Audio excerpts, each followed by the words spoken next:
mais uma vez.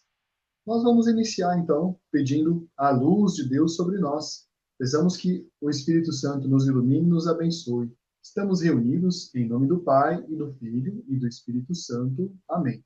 O tema de hoje não nos pegou de surpresa, porque já sabíamos que o Papa Francisco ia lançar uma nova encíclica. Então, ele lançou essa nova encíclica, inspirou-se para o título e para a motivação na vida de São Francisco de Assis. Acho que todo mundo sabe que São Francisco de Assis, em pleno século XI, teve a capacidade de deixar a sua pequena aldeia, que era Assis naquele tempo, e tomar carona numa das cruzadas, chegar à Terra Santa e lá conversar com o sultão Saladino. São Francisco de Assis fez isso. Causou muita impressão ao sultão, porque ele não foi para converter Saladino e ele não foi para fazer nenhum tipo de proposta, foi para conhecê-lo, para conversar como pessoas que acreditam no mesmo Deus. Então, é uma encíclica cheia de elementos interessantes que podem nos ajudar muito, porque o nosso tempo atual tem padecido com algumas questões muito sérias. Bom, essa encíclica é considerada uma encíclica social. O próprio Papa Francisco disse que é uma encíclica social, uma encíclica da doutrina social da Igreja. Significa que nós vamos ter, então, um novo ensinamento ou a confirmação dos ensinamentos que a doutrina social sempre nos apresenta. O que é a doutrina social da Igreja, para começo de conversa? É o conjunto de ensinamentos que a Igreja Católica oferece sobre as relações humanas, sobre a ética, o respeito, o cuidado com o mundo, o cuidado com as pessoas, com uma série de valores importantes. Então, isso é o que cuida a doutrina social da Igreja. Cuida, por exemplo, podemos dizer, do bem dos filhos e filhas de Deus e de todas as criaturas. É claro que esse tema de hoje, eu já vou advertir você, preste atenção no que eu vou dizer agora. Para você que talvez não está tão habituado com a doutrina social da Igreja, sempre é bom a gente fazer um alerta, não é mesmo? A doutrina social da Igreja traz o ensinamento da Igreja sobre questões políticas, sobre questões éticas e sobre uma série de questões que a gente trata na nossa vida. Muitas pessoas, às vezes, ficam bravas com o Papa ou com o Bispo porque essas pessoas não conhecem o conteúdo dos ensinamentos da Igreja. Elas acham que conhecem, mas, na verdade, ficaram conhecendo talvez por um grupo de WhatsApp, de pessoas não bem informadas, talvez ficaram conhecendo por meio de alguma pessoa nas redes sociais que também não era exatamente católica. E aí eles ficam conhecendo coisas erradas, acham que é doutrina católica. De repente, quando o Papa ou os bispos falam, essa pessoa fica surpresa. Nossa, mas o Papa está falando diferente. Não está. O Papa está falando igual sempre. O Papa, do momento, né, o Sumo Pontífice sempre disse. Então, o Papa fala igual à Igreja. E a doutrina social da Igreja trata de questões éticas, políticas, econômicas, de solidariedade. É algo importante. O que é que a doutrina social da Igreja busca? Ela busca organizar o nosso mundo criado, já que nós somos cristãos, estamos numa sociedade que dizem que é cristã, mas buscamos fazer o seguinte: a doutrina social busca organizar para que seja um lugar para todos. Tudo bem? Então, isso é muito bom que a gente saiba agora, para que nós não tenhamos nenhuma dúvida no decorrer aqui da apresentação. Vamos em frente? Eu preparei brevemente para vocês aqui uma apresentação que eu quero mostrar. Esse é o tema da nossa encíclica, é o título, né? Fratelli Tutti, que pode ser traduzido por todos os irmãos ou somos todos irmãos. É uma encíclica social, como eu disse, e ela tem uma inspiração na figura de São Francisco, como foi mencionado, que, na verdade, além de se inspirar na figura de São Francisco, é uma convocação do Papa para repensarmos algumas atitudes no nosso mundo. Especial, pare um pouquinho, pensa comigo aqui, você. A gente fala que estamos numa sociedade cristã, correto? A gente fala que nós estamos aqui nessa sociedade cristã, mas acontecem coisas que não são cristãs, acontecem coisas que envergonhariam qualquer pessoa, qualquer pessoa que passasse pelas nossas sociedades e, de repente, ficassem sabendo que aqui moram católicos ou moram cristãos. Então, essa encíclica, dentro das encíclicas sociais da igreja, também procura questionar aquilo que nós estamos fazendo e melhorar a nossa sociedade. Como eu disse, né, ela faz parte da doutrina social da igreja e o tema que ela reflete são duas questões muito importantes: solidariedade e amizade social. Se você pensa que a amizade social talvez é a amizade das redes sociais, não, não é essa amizade social, não. Essa amizade que está sendo dita aqui, na verdade, é a amizade que a sociedade deve cultivar com as pessoas. Sociedade, você pode até, para entender o que significa bem sociedade, isolar a primeira parte dessa palavra, a palavra sócio. Então, você vai ver que se trata de uma sociedade com sócios. Sócios são pessoas que estão comprometidas com o mesmo interesse em buscar os mesmos resultados. Por isso, somos uma sociedade, somos todos comprometidos e queremos os melhores resultados para ela. Por isso, não é? Uma amizade social é uma amizade da pessoa com sua sociedade e da sociedade com a pessoa também. Se vocês quiserem anotar na agenda, sábado próximo, às 15 horas da tarde, claro, às 15 horas, eu vou oferecer uma reflexão sobre doutrina social da igreja na página ABC, Diocese de Jundiaí, mas esta reflexão vai ser transmitida também pela página Catequista em Missão. Então, vocês podem estar aqui, que ela vai aparecer aqui também, tá? A encíclica está dividida em 8 capítulos, 287 parágrafos, e trata de questões bem urgentes do nosso tempo, e como, por exemplo, a miséria, tráfico de pessoas, as guerras, a política mal feita, inclusive tema muito importante para o Brasil nesse momento, e não traz sobre essas questões, por exemplo, reflexões românticas ou talvez reflexões até pretensiosas sobre as questões apresentadas, não é? O que são reflexões românticas? Toda vez, vocês já repararam que toda vez que se fala em pobreza, em miséria, desigualdade, paz no mundo, ecologia, sempre vem alguma reflexão assim, mais ou menos inocente, mais ou menos amistosa, enfim. Não, o Papa Francisco, quando você lê, se é que você já não leu o texto, ele fala palavras bastante duras e bastante verdadeiras. Ele não enfeita, digamos assim, não é? Ele não enfeita a beleza, ele coloca da forma como deve ser. E, além de fazer críticas muito pertinentes, que um Papa da sua estatura pode fazer, ele também coloca propostas firmes e consistentes para que sejam cumpridas, certo? Então, por exemplo, aqui uma citação do parágrafo 5º. As questões relacionadas com a fraternidade e a amizade social sempre estiveram entre as minhas preocupações. Se você parar para pensar, você vai notar que o Papa Francisco escreveu inúmeros textos, fez inúmeras reflexões sobre esses dois temas ao longo dos anos. Ele falou diversas vezes sobre esses temas e ele acumulou uma série de questões, então, de reflexões e de propostas, levou a líderes mundiais, fez várias viagens. Toda vez que o Papa viaja, você acha que ele está indo passar férias, como você? Não. Ele está indo, na verdade, fazer tratativas importantes para a igreja, para os cristãos daquela região.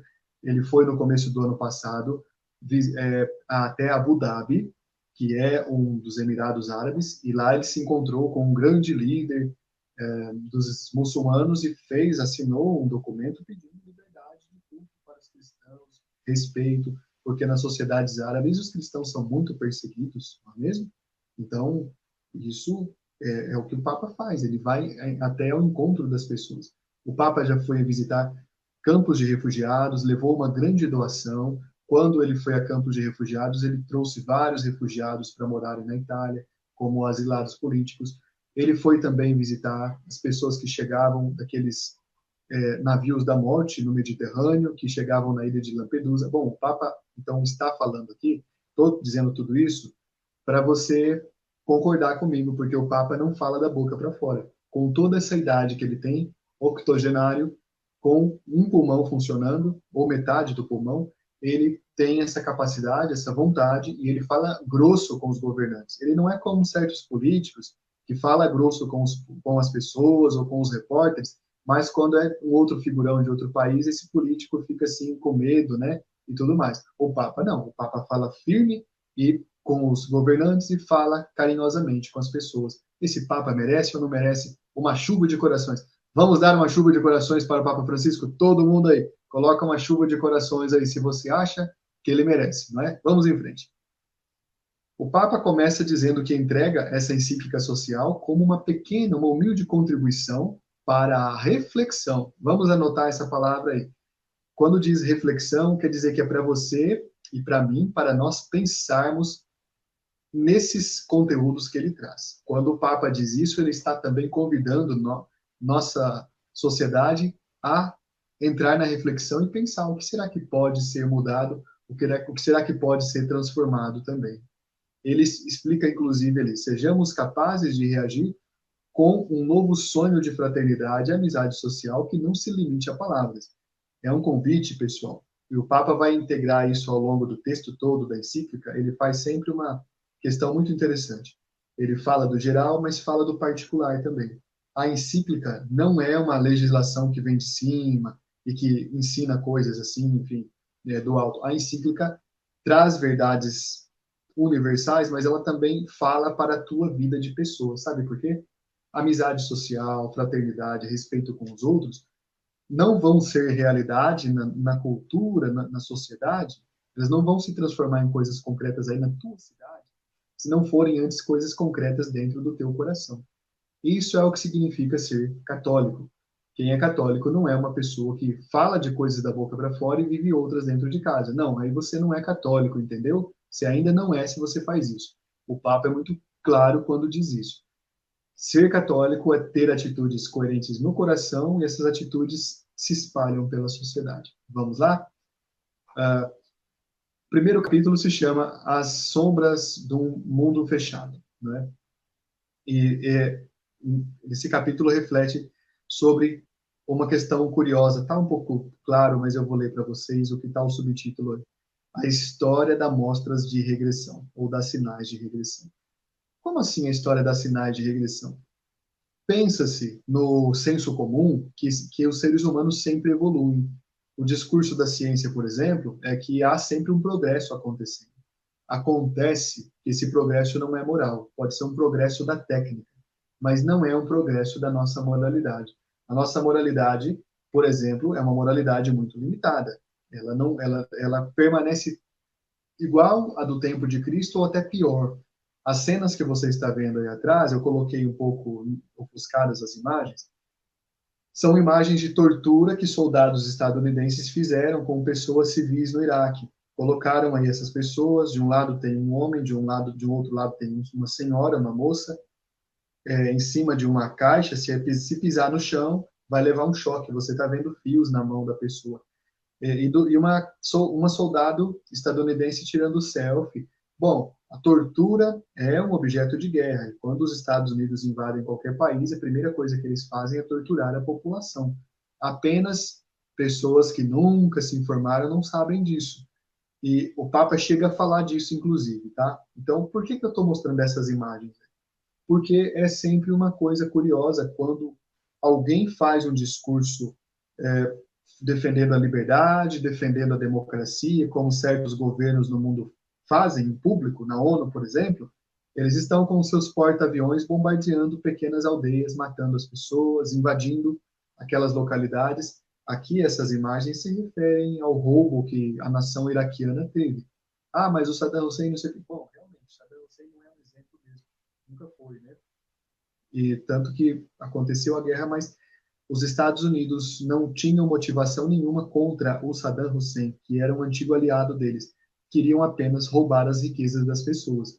O Papa Francisco fala disso. Então vamos ler a encíclica antes de você se chatear, porque a encíclica aqui, minhas queridas e meus queridos, não traz para nós conteúdos de conto de fadas e nem conteúdos de cinema de mau gosto de outras, por exemplo, os enlatados, né? Não é isso que a encíclica traz, ela traz realidade. Então, isso existe no mundo real. A encíclica faz uma primeira reflexão, nesse capítulo 1, sobre os sonhos desfeitos. O que são os sonhos desfeitos em pedaços? Veja bem, como eu escrevi na minha anotação, após um período em que as guerras pareciam superadas e os países buscavam a paz e a integração, o ressurgimento dos conflitos mostrou que não houve mudanças. A gente parece que não aprendeu. Há menos de 100 anos atrás, aliás, há 100 anos atrás, a gente tinha uma parte do planeta Terra, tudo bem pequena, né, a Europa, mas bastante destruída, com consequências na África e na Ásia. Aqui para nós não. Foi a primeira grande guerra. Então, aquilo, como disse o Papa Bento XV, foi uma carnificina inútil. E o Papa Pio XII repetiu a mesma coisa, carnificina inútil. Não resolveu nada, muita gente morreu, coisas horrorosas aconteceram, e as pessoas não aprenderam. Depois tivemos a Segunda Grande Guerra, que também afetou grande parte do mundo, afetou a Ásia, a Europa muito afetada, a África também, e as pessoas não aprenderam. A culminância da Segunda Grande Guerra foram as duas bombas de Hiroshima e Nagasaki, que mostraram que o ser humano não é uma pessoa exatamente equilibrada, muitas vezes. Por qualquer motivo, pode destruir civilizações inteiras. Então, o sonho desfeito em pedaços é que, vocês estão vendo o planeta Terra num mar de fogo, é que a gente pode, de novo, colocar o planeta Terra nessa situação.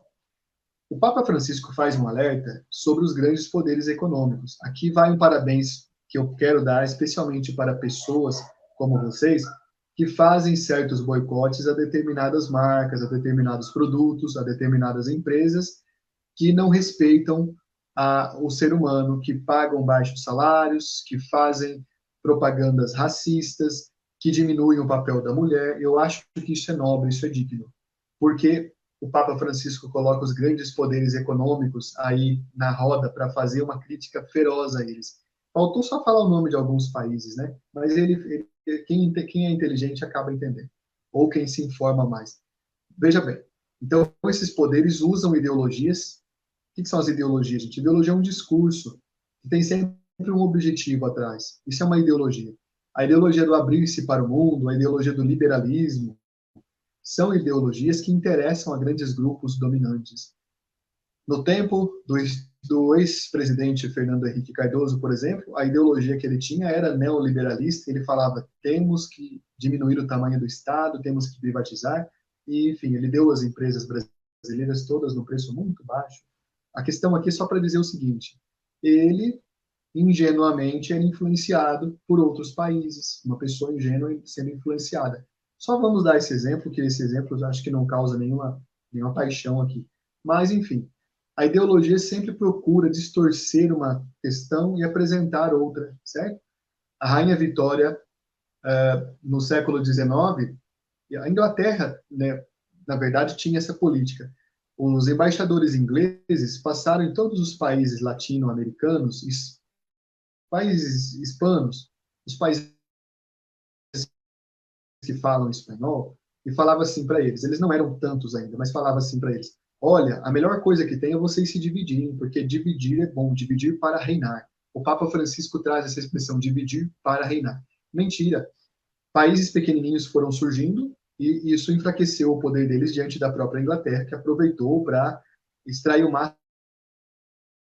de benefícios possíveis. Então, isso aqui, gente, é uma coisa muito séria. Continua acontecendo hoje. Estados Unidos não são mais a potência, estão declinando seriamente, mas a próxima potência já é a China. Vai fazer o que Estados Unidos sempre fizeram, surrupiar as riquezas dos povos, causar guerras, e fazem até hoje, né? Os grandes poderes econômicos são esses.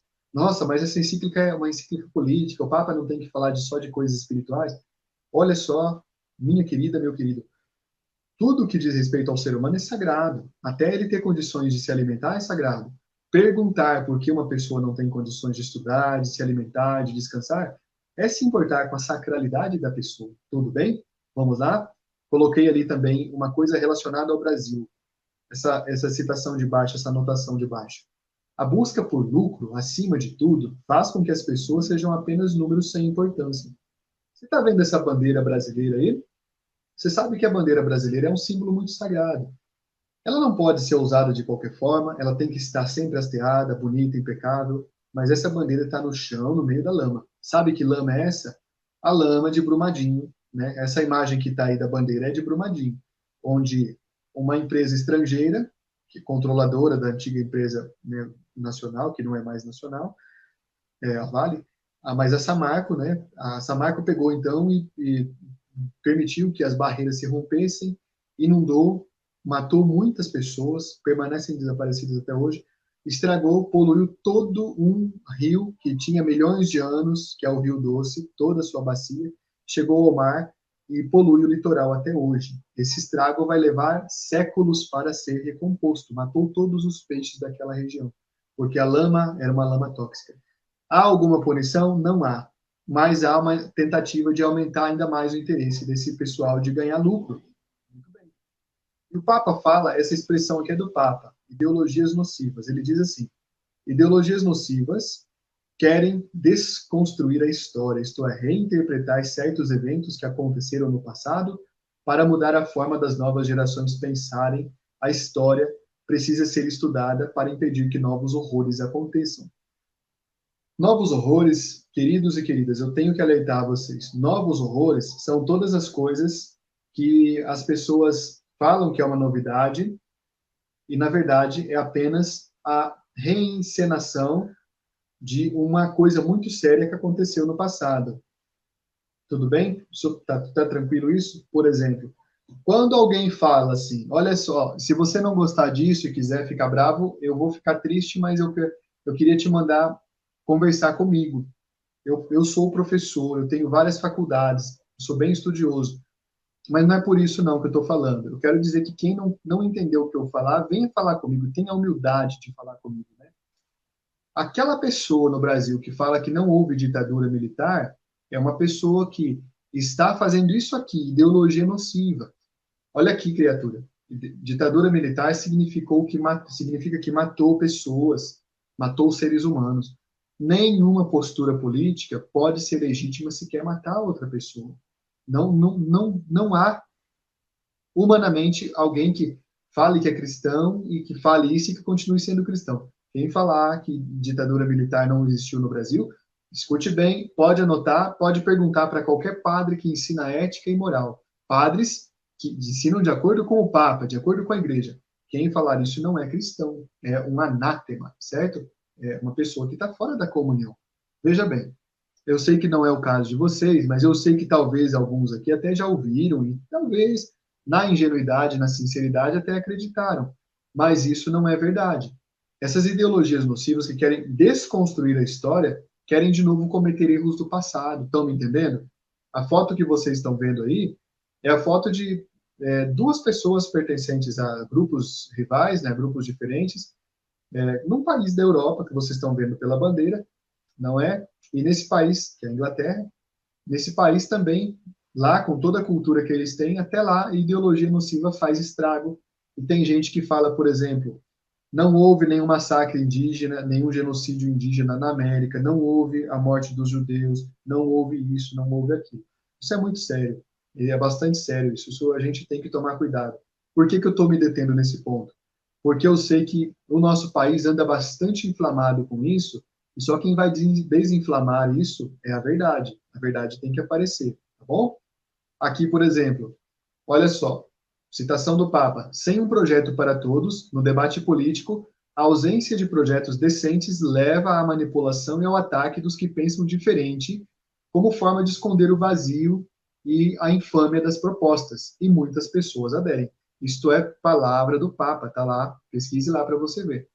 Há pessoas que então compram discursos só porque aquele discurso agrada, porque aquele discurso é um discurso durão mesmo. Veja, eu não duvido de que todo mundo que inicialmente pode aderir a esse discurso, inicialmente, talvez está chateado com uma situação anterior, talvez quer realmente o fim de uma situação de corrupção. Eu não duvido disso. Isso também é uma questão de bom senso. A pessoa que entra nesses discursos inicialmente tem uma motivação que eu posso ver claramente que é uma motivação verdadeira, válida. Acontece que você tem que fazer aí as contraprovas. Talvez está chateado com uma situação sem buscar contraprova. Se você ficar acreditando em certos discursos, você também é cúmplice desses discursos quando acontecer uma coisa ruim, certo? Vamos lá. O Papa reflete ainda sobre duas questões que têm acontecido: um descarte da pessoa e um descarte dos bens da natureza. Porque está tudo interligado. Discursos políticos malignos fazem com que a natureza sofra. Teve aí agora, recentemente, uma série de atentados à ecologia no Brasil, o óleo misterioso que vazou no nosso litoral, a floresta amazônica pegou fogo ano passado. Eu estava andando aí no Pará, alguns de vocês sabem disso. A nuvem da floresta amazônica queimando chegou a São Paulo, criou 3 dias de escuridão, e teve gente falando que não era coisa nenhuma. E, aliás, um líder importante aqui do nosso país, né, falando para as pessoas por meio de WhatsApp, que é como ela sabe governar, né, essa pessoa, essa figura, falando que não tinha fogo não e que colocassem fogo mesmo. Veja, eu lá no Pará, e gente que não conhece, nunca foi à Amazônia, falando que era mentira, que não tinha fogo nenhum aqui no sul do país. Vergonha. Vergonha porque quando você não está informado de uma situação, tudo bem, é perdoável. Mas quando estão falando, estão mostrando provas e alguém quer refutar essas provas, isso é uma questão até muito séria, não é? É uma questão de coerência, não é mesmo? Então, isso aqui não é uma brincadeira, não. Então, olha só, tem esses descartes. Quem é mais descartado é quem é mais pobre. O Papa fala, sociedades cristãs não podem fazer isso. Jesus veio para os pobres. É preciso dar uma chance, é preciso apoiá-los para que eles tenham dignidade. Jesus foi pobre, aliás, não é? E o Papa faz essa crítica à economia. Nós não somos como um papel amassado que pode ser jogado fora.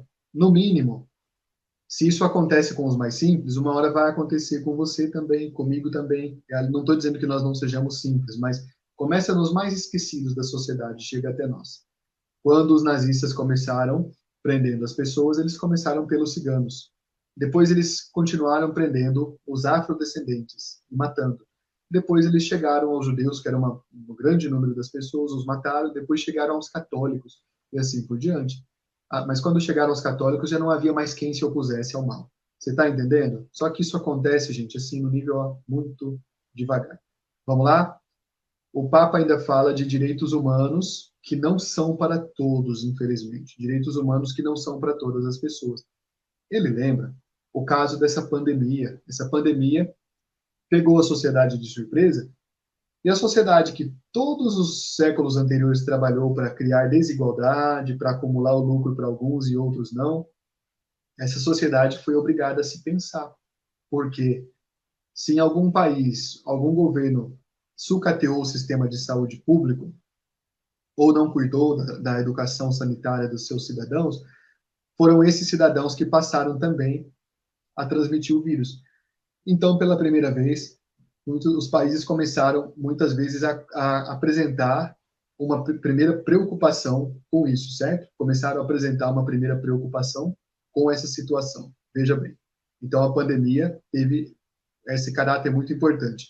Além disso, o Papa reflete sobre a dignidade humana nas fronteiras. O que são essas fronteiras? São, por exemplo, a situação das migrações que a gente vai ver mais à frente. Eu queria colocar aqui uma foto da cerca que os Estados Unidos fizeram na fronteira do México. Como você sabe, os Estados Unidos tomaram mais da metade do território mexicano numa guerra muito injusta, muito cruel. Os mexicanos estão lá, então, naquela fronteira, mas eticamente é uma fronteira deles. E essa fronteira, o presidente dos Estados Unidos, aquele que você conhece, não é que não precisamos dizer o nome, aquele mesmo, ele quis fazer um muro para que as pessoas não passassem. Tudo bem. Fez o muro e ainda as pessoas que de alguma forma tentavam fugir para encontrar uma forma de não morrer de fome, não padecer. Aí esse governante colocou as crianças em gaiolas, colocou pais e mães separados, todo mundo acompanhou isso. O Papa Francisco pessoalmente mandou um puxão de orelha forte, não para ele, porque ele é um irresponsável, mas para o Congresso dos Estados Unidos. Aí pararam com isso. Mas a dignidade nas fronteiras não é uma coisa boa. No Brasil, nós temos essa questão também. Quando chegam venezuelanos, fugindo da fome da Venezuela, quando chegaram haitianos, a gente encontrou uma fronteira aqui dentro de nós, porque é uma fronteira existencial com aquela pessoa. O ano passado eu estava em Campo Grande, que é uma cidade bastante distante da Venezuela, e até lá na cidade de Campo Grande havia muitas famílias venezuelanas nas ruas, isso em pleno Natal.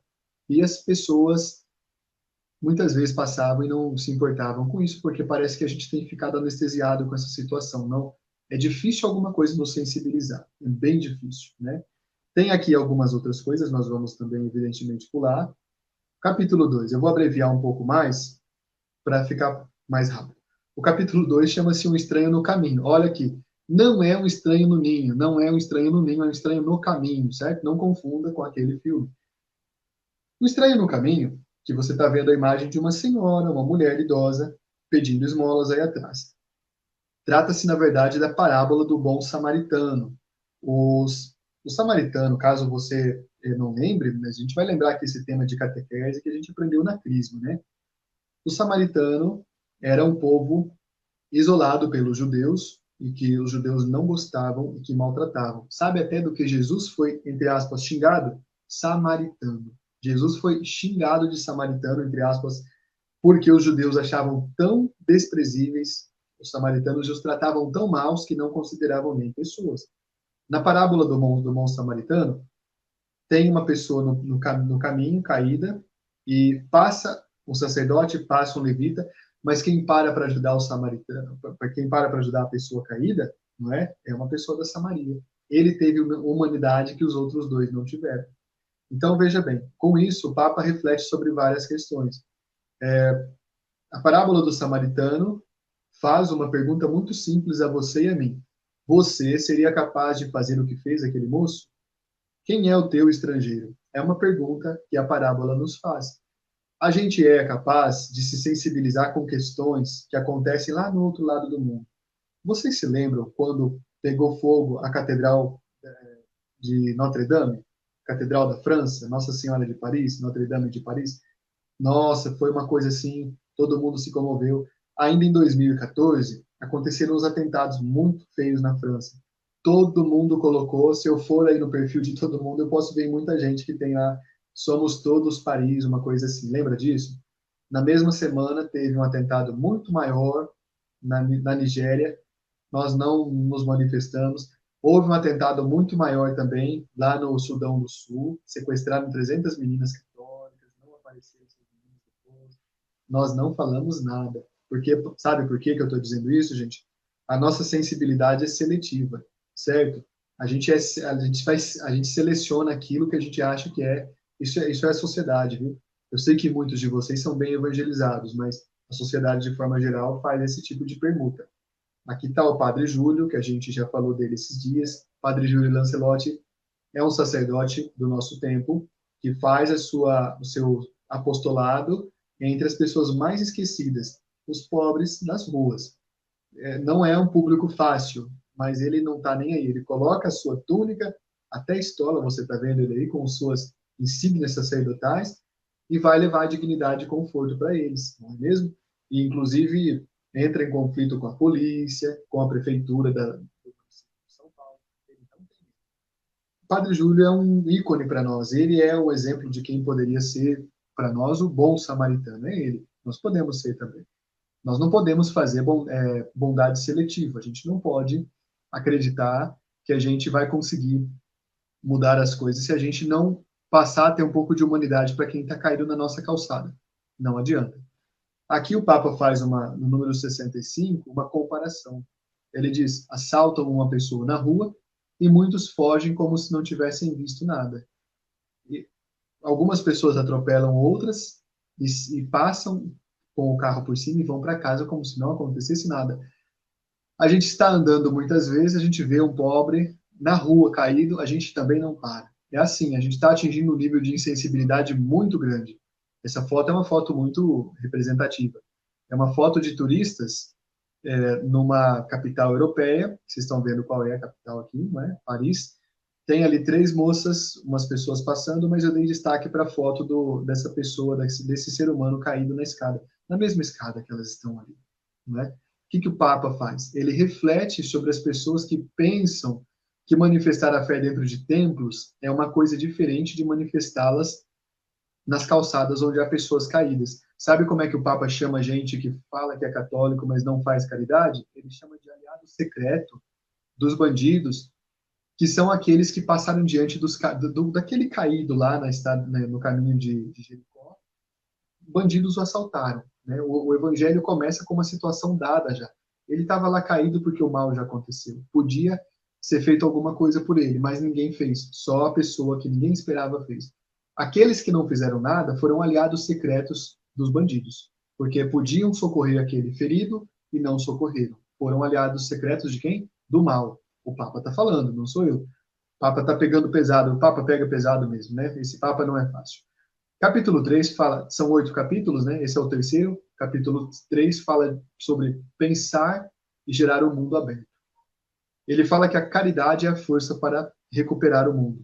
O Papa apresentou 3 capítulos de dificuldades e agora ele passa a apresentar algumas soluções e algumas outras dificuldades que existem. Primeiro, uma grande solução que existe é a caridade. Segundo as palavras do Papa, que eu adaptei aqui, a caridade possui poder radical de transformar a sociedade humana. Ela pode equilibrar e desenvolver valores morais, fortaleza, sobriedade, laboriosidade e outras virtudes que ele coloca lá. A caridade, gente, o olhar para o outro ser humano que está ali, está passando mal, talvez está mal cheiroso, talvez é uma pessoa que está com comportamento desequilibrado, talvez está agressivo, mas ter a capacidade de olhar para esse tipo de ser humano, isso se chama caridade, é algo que nos ajuda a nos equilibrar como pessoas também. Inclusive, eu posso dizer uma coisa muito simples, que você vai concordar comigo. Quem pratica a caridade sempre está equilibrando as suas emoções, sempre está vendo a sua vida à luz do sofrimento que acontece ao seu redor. Inclusive, a gente pode até pensar, podia ser eu nessa calçada. Não é verdade? O Papa nos leva até a pensar nisso. O Papa nos faz pensar. E o Papa ensina sobre as periferias. Periferias que não são apenas os lugares distantes geograficamente, mas as pessoas próximas de nós, mas que estão afastadas. Para o Papa, as periferias que estão próximas de nós, no centro de uma cidade, ou podem estar até na própria família. Também há um aspecto da abertura universal do amor, que não é geográfico, mas existencial. A capacidade diária de alargar o meu círculo, chegar àqueles que se encontram perto de mim. Tudo isso é você ir até a periferia, você trazer para a tua vida as pessoas. Ah, olha, não é fácil. Gente, vamos ser realistas aqui. Vamos ser bem realistas aqui. Não estou dando nenhuma lição de moral. Não é fácil mesmo. É muito difícil. Não é fácil. Só que o Papa dá uma receita logo à frente. Ele fala que é preciso recuperar a mágica da gentileza. A gentileza consegue anular uma série de situações ruins e transformá-las em situações boas, mas o rancor não consegue. Por isso, veja bem, olha só mais um pedido dele. O Papa pede que se pense com urgência sobre o conceito da função social da propriedade, que pode, dentro de uma visão de justiça, harmonizar inúmeros sofrimentos. Espera aí, o Papa está falando de levantar os caídos na calçada, isso eu até posso concordar, mas agora o Papa está falando de propriedade. Papa comunista, será que ele quer repartir minha propriedade? Não, não é isso não. O Papa entende que as propriedades existem para servir a pessoa e não as pessoas a propriedade. Eu não coloquei aqui os números, mas o número de pessoas hoje sem uma habitação é inferior ao número de habitações disponíveis no Brasil. Você consegue acreditar nisso? Pois é. As pessoas que estão nas ruas, as famílias que estão nas ruas, famílias que estão involuntariamente nas ruas, elas são um número muito menor do que o número de habitações disponíveis para elas. Por exemplo, eu estou dando essa situação. A gente inchou as nossas favelas de todas as nossas cidades, a gente criou as favelas. Sabe quem é que veio para as nossas favelas? Os agricultores que na década de 1970 foram sendo expulsos do campo, quando a ditadura militar favoreceu um modelo de desenvolvimento que financiava grandes fazendas e não financiava, não ajudava pequenas propriedades ou não criava pequenas propriedades. Você pode estar achando que isso aí é tema de partido político, claro que é, sim. Tem alguns que são contra, alguns a favor, mas os países mais desenvolvidos no mundo sempre fizeram reforma agrária, é um programa permanente, entendeu? Pois é. Se você não sabe, a maioria dos alimentos que nós consumimos no país vem não das grandes propriedades, vem das propriedades pequenas. As grandes propriedades são importantes, sim, não estou negando isso, todas são. As pequenas são também muito mais porque abrigam uma família. Agora, no Brasil, há um caso de propriedades abandonadas, chamadas latifúndios improdutivos, não é? Talvez você vai lembrar dessa expressão, que já foi muito falada em anos anteriores. Bom, o Papa fala disso. E olha só o que ele fala ainda mais. Olha quem é que ele cita. Para alguém que falar que o Papa Francisco não... Ah, o Papa Francisco não entende, o Papa Francisco está contra a igreja. Olha só de quem foi que ele tomou aqui as expressões, de um santo, né? O Papa Francisco diz: faço minhas e volto a propor a todos algumas palavras de São João Paulo II, cuja veemência talvez tenha passado despercebida. Disse João Paulo II: Deus deu a terra a todo o gênero humano para que ela sustente todos os seus membros, sem excluir nem privilegiar ninguém. O Papa falou, o Papa João Paulo II já havia falado, outros papas já haviam falado. Tudo bem? Vamos lá?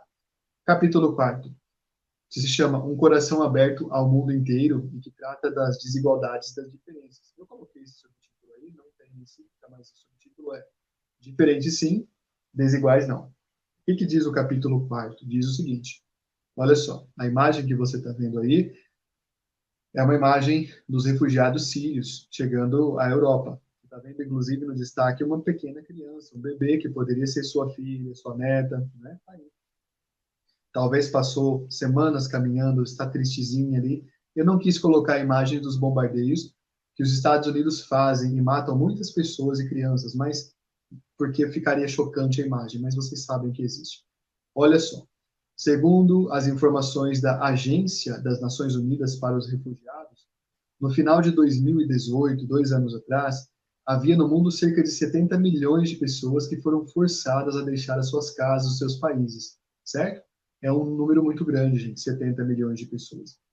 Aqui nós somos um país imenso e gigantesco. Nós temos uma população de mais de 200 milhões de pessoas. Mas 70 milhões de pessoas é maior que muitos países, certo? Eu acho que se reunir todas as populações da América do Sul vai dar 70 milhões. Olha aí, um continente inteiro. Tá entendendo?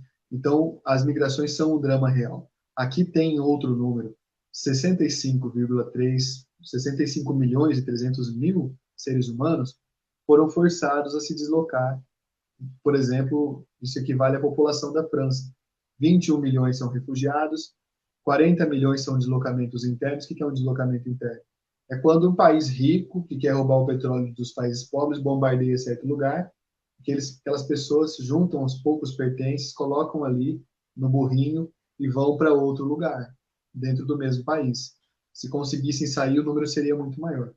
E 3,2 milhões de pessoas solicitam refúgio, que são as pessoas que conseguem alcançar alguma embaixada. Agora, olha só o que diz Sua Santidade. O Papa diz assim: quando o próximo é uma pessoa migrante, sobrevêm desafios complexos. O ideal seria, sem dúvida, tornar desnecessárias as migrações. E para isso, o caminho é criar reais possibilidades de viver e crescer com dignidade nos países de origem. O que o Papa está dizendo? Está dizendo que a melhor coisa seria não haver migrações nesse sentido. Só a migração de quem fala, eu quero morar lá na Rússia, eu quero morar lá no Himalaia, quero morar, enfim, na Patagônia, onde você quiser. Né? Aí você vai porque você está querendo, mas não porque alguém está te matando, porque alguém matou parte da tua família, porque alguém vai tomar a terra da tua cidade, vai passar uma série de máquinas em cima das casas só para tirar o minério que está ali. O Papa Francisco fala que isso é muito sério, isso é um pecado vergonhoso, e a gente não precisaria disso. O ideal seria que os próprios países pudessem organizar essa situação. Tudo bem? Está ficando claro?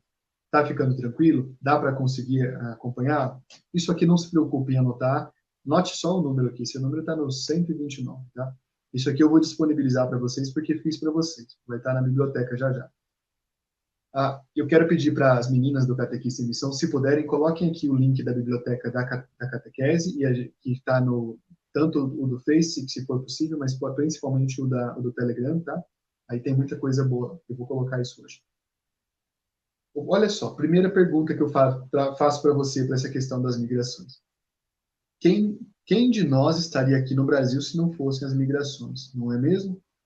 A maioria de nós tem ancestrais europeus ou ancestrais africanos ou até indígenas, até de outras regiões. Nós todos somos, e sem contar quantos orientais, quantos descendentes de outros povos estão aqui. O curioso, que eu achei curiosíssimo, intrigante, é que muita gente que tem até sobrenome, que claramente pertence a outro país, fala contra os refugiados, como no caso no sul do Brasil, em algumas cidades, que eu não vou mencionar, aqueles casos em que as pessoas agrediam os frentistas que vieram do Haiti sofrendo naquele terremoto de 2011. Aí pessoas, não é, que ostentam sobrenomes de outros países iam lá naqueles lugares de trabalho para agredir a pessoa. E se a gente falasse, então, imigrante nenhum pode estar aqui, essas pessoas não estariam também. E se a gente falasse, vamos devolver, os europeus estavam dizendo, vamos devolver para a África, para a Ásia e para o Brasil, né, para a América Latina, esses que estão aqui tomando o nosso trabalho. E se a gente quisesse devolver todo mundo que veio de outro lugar? Olha, é bem sério isso, viu? Essa questão. O mundo, nesse sentido, não tem fronteiras. Isso aqui é uma questão de sobrevivência. Olha aqui a minha anotação diz aí. Os fluxos europeus, desde o século XVI, chegaram a todos os continentes. Como antes, os atuais fluxos são movidos por necessidade de sobrevivência. Você está vendo na imagem de fundo um grande navio carregado de pessoas vindas da Itália. Trouxeram muita contribuição para nosso país. Não pode ser negado isso. Vieram e foram até maltratados, mas trouxeram contribuição. Essa imagem está indo, né? Os europeus foram para o mundo todo. A imagem de cá está vindo, a imagem do destaque, e é uma imagem que esse é um dos vários barcos, navios fantasmas que são abandonados no Mediterrâneo, entre a África e a Itália ou a Espanha, e ali as pessoas são deixadas para morrer, porque elas não conseguem chegar a nenhum lugar. Agora vamos para o capítulo 5º, que já está chegando ao fim, tá? Vamos lá. A melhor política. Você está vendo aí a irmã Dulce. Não fique pensando que ela é candidata esse ano a prefeita, a vereadora, nada disso. A melhor política, eu coloquei a imagem dela, porque a melhor política é a política da caridade, da justiça, da bondade. E ela, na sua vida, sem nenhum cargo público, fez a bondade para milhares de crianças, de pessoas. A melhor política é um exercício da caridade, não é? A política possui as condições para resolver os graves problemas e dificuldades da sociedade humana. Mas, para isso, é preciso ver a nobreza do bem comum e recusar o egoísmo, a ganância, a hipocrisia, etc. Aqui vocês estão vendo imagens de personagens da política, não quero saber se você gosta ou não. O fato é que, nesse tempo, eles fazem uma coisa curiosa, eles saem dos seus gabinetes, colocam todos camisa, não é? Arregaçam a manga da camisa e vão para a feira comer pastel e fazer essas caras. Essa aqui foi a cara mais famosa, é de um deputado, né? Comendo pastel, né? E há várias outras, né? Esse aqui, debaixo do canto inferior, ele foi prefeito de São Paulo. Não vou falar o nome dele, que ele não merece. Nenhum deles aí merece. Mas ele ficou famoso por ir às feiras e fazer cara feia comendo pastel. Ridículo. O Papa critica isso, chamado populismo. O populismo é uma coisa nociva. Falam discursos, tem uns aí que estão meio escondidos, mas vocês já estão sabendo quem é, né? Falam discursos que as pessoas mais ingênuas querem ouvir, roubam muito para suas famílias, para suas próprias esposas, para os seus filhos, né? Todos devidamente colocados em cargos públicos desde pequenos, e não fazem nada, não fazem nada. Tem políticos que, se você voltar 30 anos na história parlamentar deles, você não vai ver nenhum projeto aprovado, nenhum projeto apresentado. Mas, enfim, o populismo é isso, é uma doença, né? Só dá em países que a pessoa não pensa. E o outro malefício é o liberalismo. Só que eles não são opostos, eles acontecem juntos, tá? O Papa critica isso. O Papa diz que a melhor política é aquela que representa uma das formas mais preciosas da caridade, porque está a serviço do bem comum, porque conhece a importância do povo, que não usa o mandato a serviço do seu projeto pessoal, certo? Para fazer, por exemplo, ali as famosas rachadinhas, né? Eu sou um deputado federal há 30 anos, eu coloco meus filhos todos comigo, sendo deputados em outros estados, e toda a verba de gabinete a gente manda para fantasmas que nos devolvem, e por isso a gente tem 15 milhões de imóveis, o nosso patrimônio cresce 432% ao ano. Políticos do Brasil fazem isso. Pode ser novidade para muitos, mas fazem. Então, essa política não está sendo feita para o povo, mas está sendo feita para eles mesmos, não é?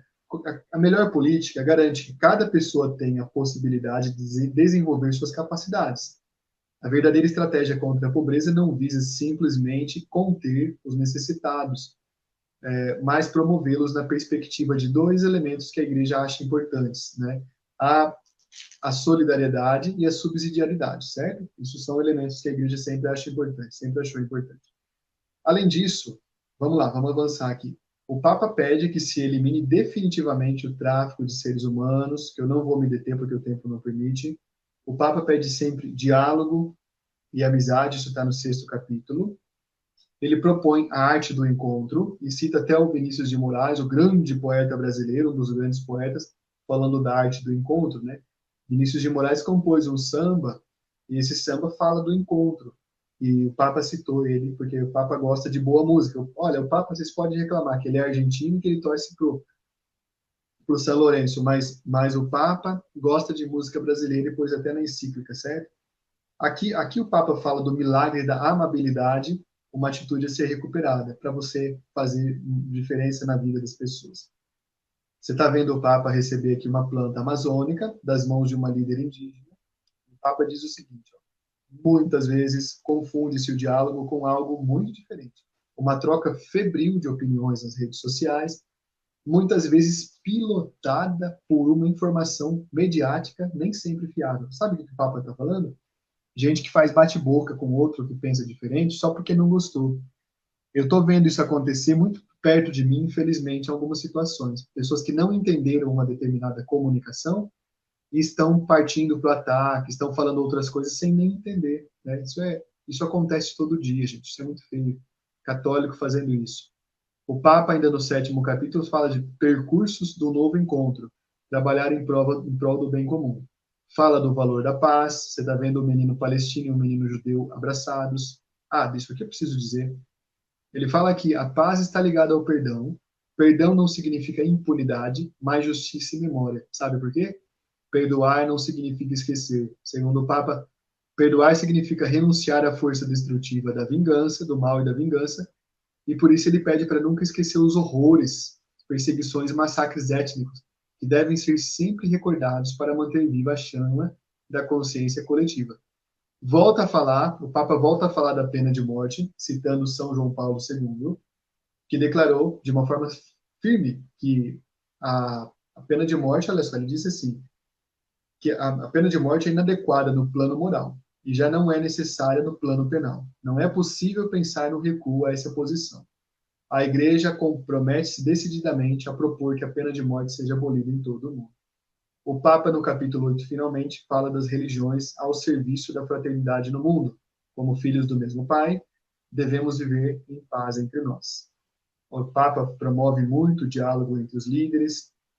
Ele faz um pedido para que países onde nós, católicos e cristãos, somos minoria, seja nos garantida a liberdade, assim como nós favorecemos a mesma liberdade para aqueles que não são cristãos, onde eles são minoria. Existe um direito humano fundamental que não deve ser esquecido no caminho da fraternidade e da paz. É a liberdade para os que acreditam.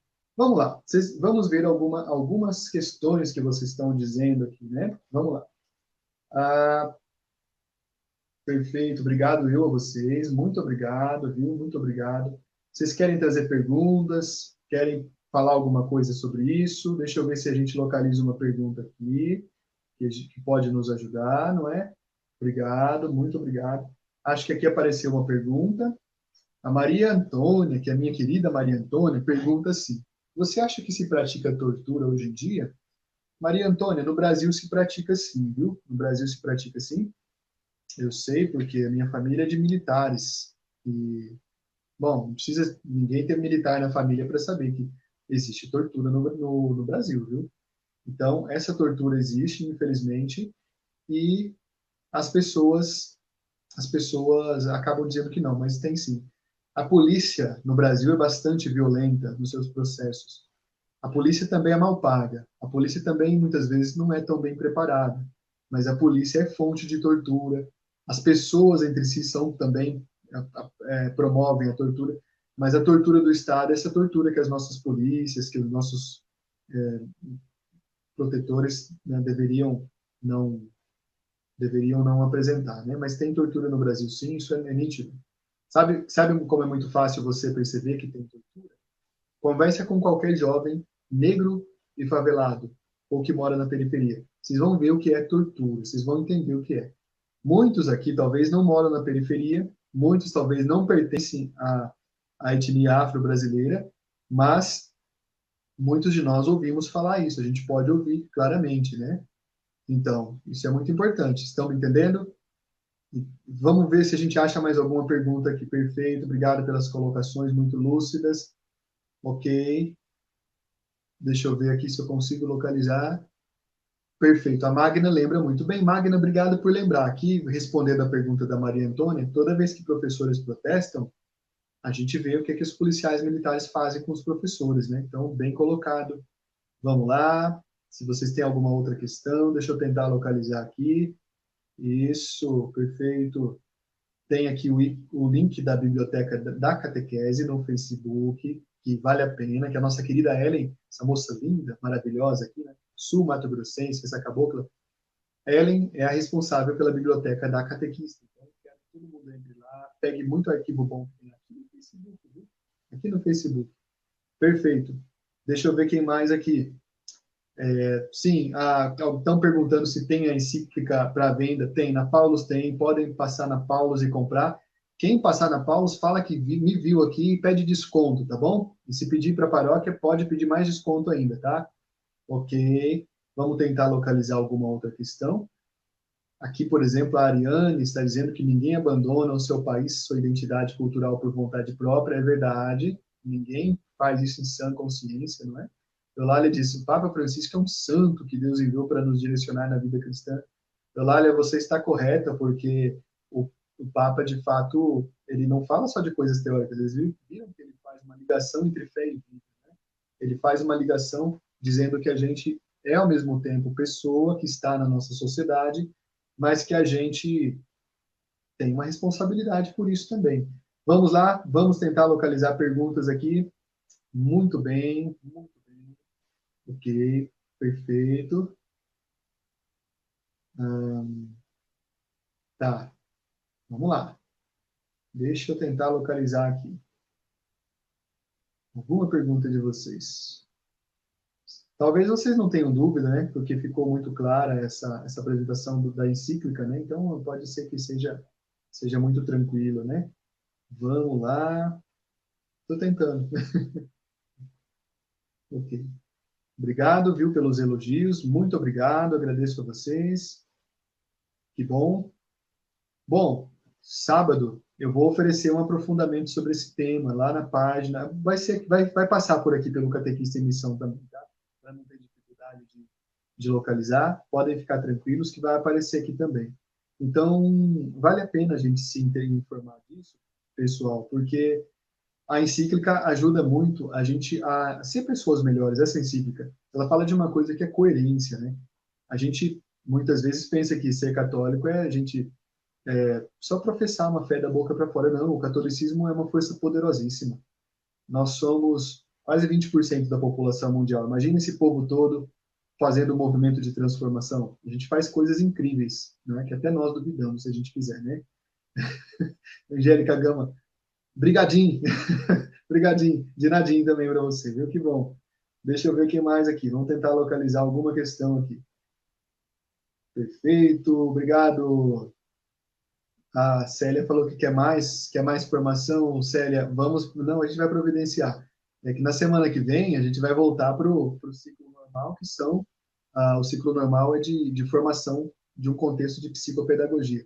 Mas sempre a gente aparece com alguma questão aqui, né? Isso, perfeito, obrigado. Muito obrigado a todos vocês. Vamos tentar localizar aqui. Tá bem? Compartilharam já essa live, compartilharam esse vídeo para as pessoas, faça essa gentileza. Olha só, aproveitando quem eu estou vendo aqui, eu quero mandar uns abraços, hein? No fim, né? Esqueci. Quero mandar um abraço para minha querida Poliana, que é minha amiga da Paulos de Goiânia. Poliana, ó, beijo para você. Poliana é uma catequista, formadora linda. Para Estela Regina e para Cláudia Chiqueto de Louveira, não é? E também para a Imaculada e para o seu esposo Romildo, que são os amigos da nossa querida Estela e da Cláudia também, né, que acompanham as formações. Um abraço para vocês. Para os pais da Leila, Dona Maria e seu Gentil, que estão completando 49 anos de casados. E também, ontem, eu estive numa companhia muito charmosa, que era a Luciana e a Juliana, lá na página da região episcopal Santana de São Paulo. E aqui está a Luciana. Obrigado, Luciana. Luciana diz: como mudar o conceito de política, futebol e religião? Não se discute? Como mudar o entendimento de que a discussão é saudável? Ruim é o confronto cego. Perfeito, perfeita pergunta, Luciana. Política se discute, sim. Religião também se discute, e também futebol, e tudo se discute, se for o caso, desde que haja inteligência dos dois lados. O nosso problema é que a gente não aprendeu a dialogar com as pessoas e a gente acha que discutir é chamar para briga, é ofender, é ver quem vai humilhar o outro primeiro. Isso não é diálogo, isso não é discussão, entendeu? Precisamos aprender. A gente não está numa arquibancada quando falamos de política. E o que eu vejo, em geral, quando a pessoa abandona uma discussão assim gratuitamente, é porque ela não entende mesmo. Então, eu acho que a gente tem que trabalhar esse conceito. Obrigado, Luciana. Obrigado pela ótima questão. Muito obrigado, Maria Zilma. Te agradeço. Que bom que você gostou. Tá bom? Fiz bonito para vocês, tá? Perfeito. Vamos tentar localizar aqui. A Aline Pimenta diz: Altieres, diante de tudo que estamos vivendo nestes 3 últimos anos aqui no Brasil, podemos dizer que há uma divisão na nossa igreja? Aline Pimenta, claramente há uma divisão, sim. Eu não tenho medo de dizer que há uma divisão, que a história vai passar limpo, e quando essa história for passada limpo, as pessoas vão ver que houve gente errada apoiando posturas não católicas, até mesmo dentro da própria igreja. É muito tranquilo eu dizer isso, eu quero que você, que talvez está ainda em dúvida disso, fique tranquilo também. A melhor resposta que nos dá é o tempo. O tempo nos mostra que a gente está certo ou errado. Olha, quando você conversa com um alemão hoje, por exemplo, hoje em dia, quando você consegue falar com um alemão, você pergunta para ele assim: onde vocês estavam? Onde estavam seus pais quando o nazismo aconteceu? Os alemães ficam muito envergonhados, na verdade. E eles perguntam para os pais, mas há um silêncio. Sabe aquela vergonha que a pessoa passa? Porque não há o que falar? Pois é. Coisa parecida vai acontecer no Brasil nesse sentido dessa vergonha, porque tem uma divisão. Os bispos estão do lado de que sempre tiveram, da verdade, da coerência. Algum grupo católico, alguns católicos estão contra o magistério dos bispos, apoiando gente que nem é católica. E que não é nem por questão de religião, é por questão de ética. Isso é muito sério, não é mesmo? Talvez algumas pessoas não gostem disso, mas eu não ligo, não fico triste, não. O teu filho, o teu neto vai te perguntar depois onde você teve em 2016, onde você teve em 2018, né? Vai te perguntar. Vamos lá. Maria Zilma pergunta: os governos estão atentos ao que nos ensina o Papa? Maria Zilma, os governos não gostam do que o Papa fala. Os governos não gostam. Há muitos governos que morrem de medo, porque o Papa critica para todo lado. O Papa faz a crítica para todas as tendências. O Papa não faz por exemplo, o Papa não tem bandido de estimação. Lembra dessa expressão? Pois é, hoje no Brasil tem gente que tem bandido de estimação. Não pode concordar com o Papa, porque o Papa não tem, né? A irmã Márcia diz assim: para nós brasileiros, esta encíclica vem colaborar para ajudar a uma consciência política maior em nosso papel na sociedade. Realmente é um presente de Deus. Realmente, irmã Márcia, realmente é um presente de Deus, né? Perfeito. Vamos ver o que mais que tem aqui. Muito obrigado. Muito obrigado. Que bom. Agradeço, Délia. Que bom. Mas quem é mais top é o Papa, e a Rita Márcia está super certa, né, Rita Márcia? O Papa é top, né? E o Papa também é pop, além disso, né? Perfeito. Tá bem, vamos lá. Aqui, perfeito. Vamos tentar localizar alguma pergunta, alguma questão para ir finalizando, né? Sancha, realmente concordo com você. Muitas pessoas são torturadas e mortas. Ah, vocês querem ver? Em Metrópolis, onde a polícia vai para as periferias e faz abusos contra as moças, não é? Abusos que vocês estão entendendo. Ou tudo é abuso, na verdade, né, gente? Bate nos rapazes, toma o dinheiro que eles têm, enfim, é uma coisa horrorosa, é uma coisa complicadíssima. O Brasil, gente, o Brasil, se vocês se lembram, no início do ano eu fiz uma formação sobre a matriz cultural e religiosa brasileira. Um dos elementos que ajudou nossa cultura a se sustentar, a se solidificar, não é? Obrigado, Thomas, isso mesmo, você está corretíssimo. Um dos elementos que ajudou a nossa sociedade a se sustentar foi o elemento da violência. O Brasil foi formado na violência.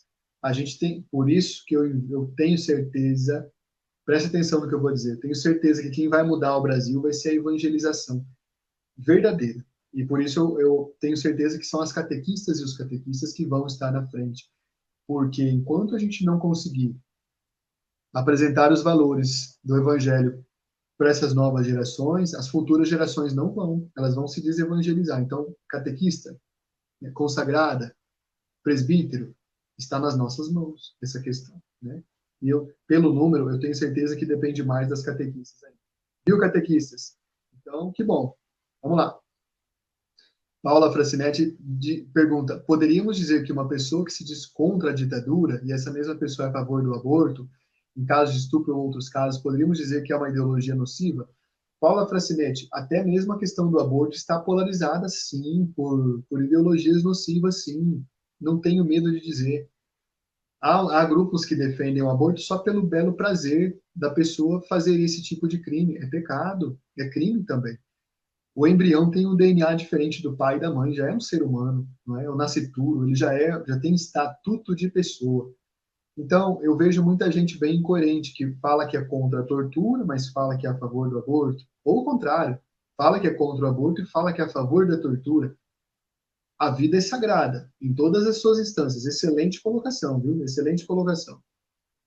Joana lembra que o padre Júlio é ameaçado por fazer o bem, isso interfere muito na nossa missão de ensinar. O padre Júlio é ameaçado, né, Joana? Porque ele é famoso. Porque ele levanta a voz rapidamente nas redes sociais, tem milhares de curtidas, compartilhamentos, né? Enfim, vamos lá. Mais uma aqui, eu prometo que encerro para vocês, tá bom? Olha, a nossa querida Glauce, de Brasília. A Glauce é uma catequista maravilhosa de Brasília, que trabalha com adolescentes e jovens, né, Glauce? Foi muito bom, inclusive estivemos aí. Glauce diz, o ano de 2020, com muitas tristezas, porém com tantas abordagens e textos que nos ajudam no crescimento da fé. Nem tudo está perdido. Vamos seguindo e esperançando. Verbo importante para ser conjugado no nosso tempo. Obrigado, Glaucio, minha querida amiga. Vamos esperançar um pouco mais, né? Vamos cultivar a esperança. Que bom, vamos ver o que mais que está aparecendo aqui.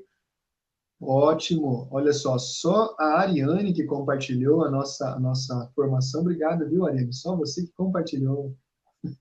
Tô brincando. Compartilhem depois que vale a pena, tá? Leila Maria. E quando temos inseridos na pastoral da caridade pessoas que querem selecionar quem merece ou não receber assistência, Leila querida, isso acontece. Eu sou vicentino, pelo menos eu fui aclamado como vicentino. Agora estou de licença por alguns anos, né? Já estou de licença, mas muito comum a gente ver uma situação como essa, de que alguém quer decidir quem é que vai ou não receber aquele pouco alimento que é para a sobrevivência, né? Isso é triste, isso acontece. Não tem nem o que dizer, né, Leila? Uma pessoa como essa, né? É uma pessoa que não entendeu o significado da verdade, né? Obrigado, Elaine. Muito obrigado. Você é muito gentil. Obrigado mesmo. Muito que bom. Miriam também. Obrigado. Obrigado também, Rosângela. Que bom. Irmã Nair, olha que beleza. Vamos ver quem mais está aqui. Obrigado, né, Luciana, que maravilha. Vamos ver o que mais. Ah, a Albeli diz parabéns pela iniciativa, pela excelente formação. Muito grata a Paulo por essa iniciativa. Deus te abençoe a todos. Obrigado, viu? Muito obrigado, querida Albeli. Bom, quem apoia Paulo me apoia. Então, eu agradeço a todos vocês, porque todos apoiam aqui. Né? Que bom. Eu quero, então, agradecer. Não consigo ver todas as questões, e já o nosso tempo regimental já acabou, já passou, né? Eu não quero cansar vocês, né? Chega!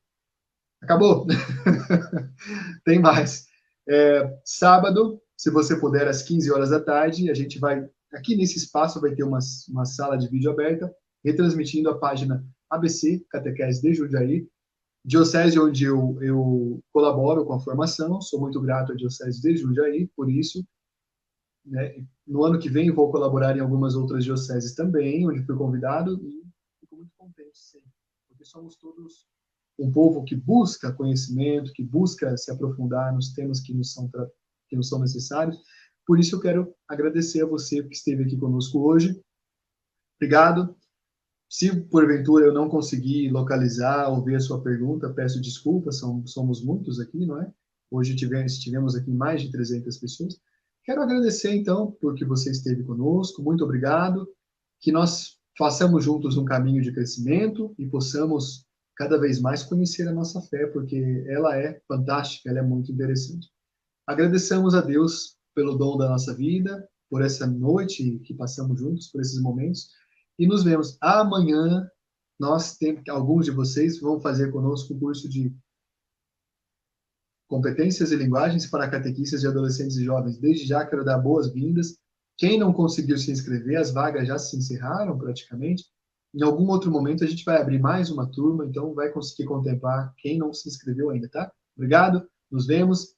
Encerremos a nossa noite pedindo a bênção e a proteção de Deus. Estivemos reunidos em nome do Pai, e do Filho, e do Espírito Santo. Amém. Louvado seja nosso Senhor Jesus Cristo, para sempre seja louvado. Fique com Deus. Até mais. Um beijo para você. Bom descanso.